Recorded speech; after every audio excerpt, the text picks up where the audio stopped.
Welcome back to our lessons on RF6 and 7 linear relations. Today's lesson, we're going to revisit the idea of parallel and perpendicular lines and how we can see an effect on that in the equation. So a few things to remember from RF3. Okay, when we talked about slope, parallel lines have to have the exact same slope. Right? For us to have two lines that never meet, right, for them to be equally as far apart of each other at every point along the line, they have to be growing at the same rate, right? Remember, slope is just that rate of change. So the rise and the run, right, for the green line has to be the same as the rise and the run for this pink line, right? Or else if one's growing quicker than the other, they're not going to be the same steepness and they will intersect at some point. Perpendicular lines, on the other hand, had slopes that were basically the exact opposite. What we called that was negative reciprocals.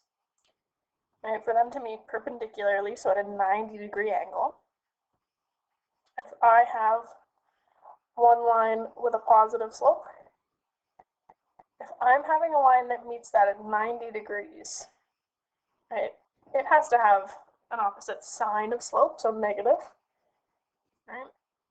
And it's going to have the opposite rise and run, right? So it's going to be the reciprocal.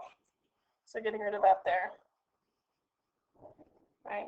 They're going to have negative reciprocals. So positive 3/2 and negative 2/3 are what we call negative reciprocals. What that can help us with is we can use these to make the equation of another line, right, of a second line that can be either parallel or perpendicular, whichever we decide, because we know how to create the slope of something that's parallel or perpendicular to something we already have. So first example, write an equation for a line that is parallel to the line y equals 5x minus 3 and passes through the point 2, 8. Right, so they tell us that it has to be parallel to that line and it has to go through a specific point. So a couple things to think about, right? Because they gave us the line in slope-intercept form, right? Y equals mx plus b. This here has to be our slope, right? This is our m value. So if a line is parallel to that, it has to have the same slope. So our new line also has to have an m value, has to have a slope of 5, right? Or else it wouldn't be parallel. If they're telling us what point it goes through, right? Because it's not just going to be the exact same line. It's the same rate of change. It's the same growth, but it's somewhere else along the grid. So they tell us a different point. Well, lucky for us, we have a couple pieces of information. We have a point, we have a slope, and we know about point slope form, right? So we can use that point 2, 8 to be our x and our y, right? Our x1 and our y1. So x1 is going to be 2, right? The x value of the point they provide. y1 is going to be 8, the y value of the point they provide. So when I plug that into my point slope form, remember that's y minus y1 is m times x minus x1. So I put in my y1 on the left side. It was a positive 8, so I have y minus 8.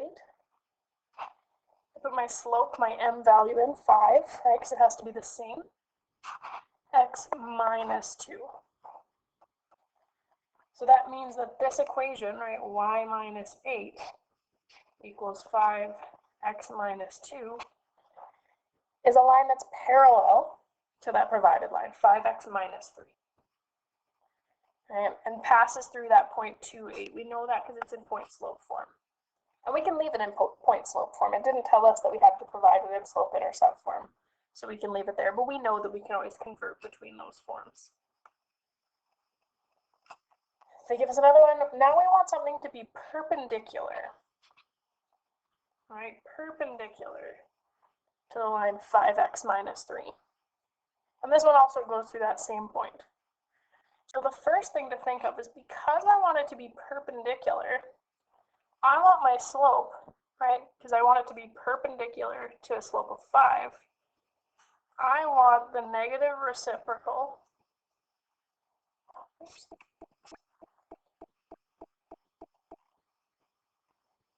of 5. Right, and so to get that negative reciprocal, right now my slope is positive 5. So I know the perpendicular slope will be negative. And then the reciprocal of 5, right, I take it and I flip the fraction. Right now it's 5 over 1, technically. So my new slope is going to be negative 1/5. That tells me for sure, because these two things are negative reciprocals, 5 and negative 1/5, that these lines are going to meet at a 90-degree angle. Their slopes are exactly opposite. I'm going to use that same point, right? I'm going to set this up exactly the same. X value of 2, a y value of 8. I have y minus 8. I have x minus 2. The only thing that changes here is my slope. And now I'm just including that negative reciprocal slope instead. So this gives me an equation that's perpendicular to 5x minus 3.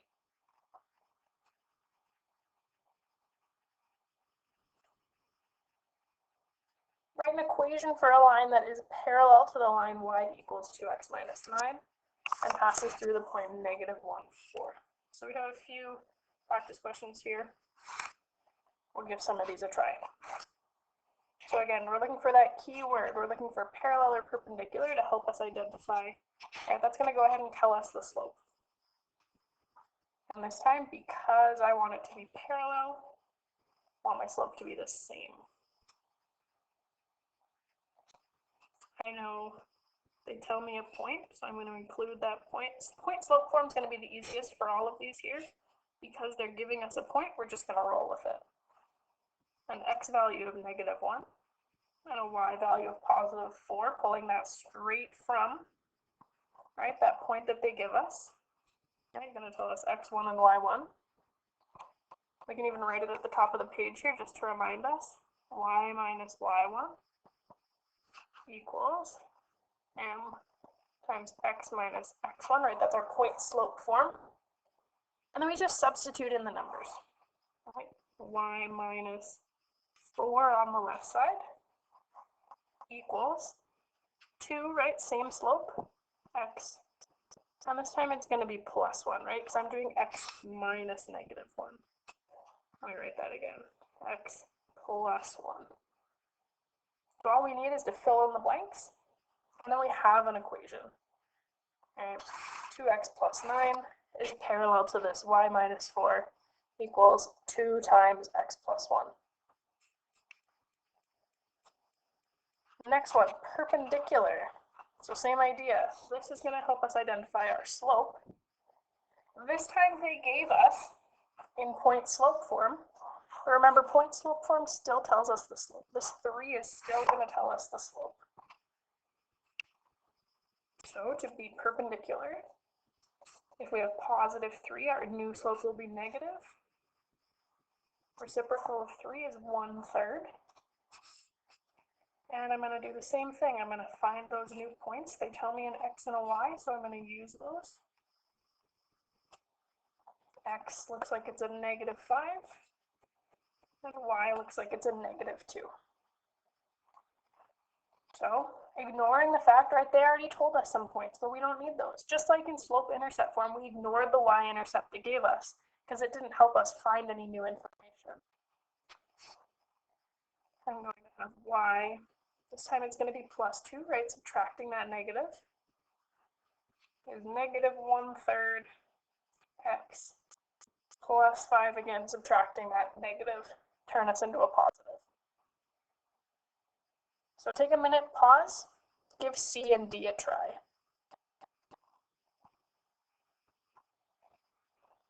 All right, coming back to look at those last two examples, we notice that for C, because they've given it to us in general form, remember general form doesn't tell us the slope outright. So here we had to do a little bit of work. So we took our general form up here on the left-hand side, Right, we isolated that y, we turned it into slope form, right, slope-intercept form, so that I can find out that that slope is actually -3/5. Then I could go from there, right, I found out that my slope is -3/5. And they gave me the points, right, they told me x1, and they told me y1 from the coordinates. And so I plugged that right in, right, but right here we see, because it's in general form, we need that slope. We need to find slope-intercept form first. Moving on to D. This time, the trick that they give us in slope-intercept form. We're good, we have our slope. Because it's perpendicular, we found that negative reciprocal. But this time they told us that we had an x-intercept of 4, instead of telling us a point. Well, really, we can translate that into a point, right? An x-intercept of 4 just means that my graph has a point at 4, 0. So I'm going to use that to my advantage. I'm going to put in an x1 value of 4. And I'm just going to put in a y1 value of 0, right? I plug that in. I'm just going to simplify, right? Y minus 0 is just y. So I don't make any changes to that left side. I'm just going to call it y. Basically, the idea of using that idea of parallel and perpendicular lines to find slopes, right? To find equations using slopes of some other lines. You have some practice up here, right? As you always do in the textbook, numbers 20 to 25. This is in chapter 6. Give those a try. Check into your tutorials. Ask any questions. And we'll come back with just some problem solving in our last lesson. All right, have a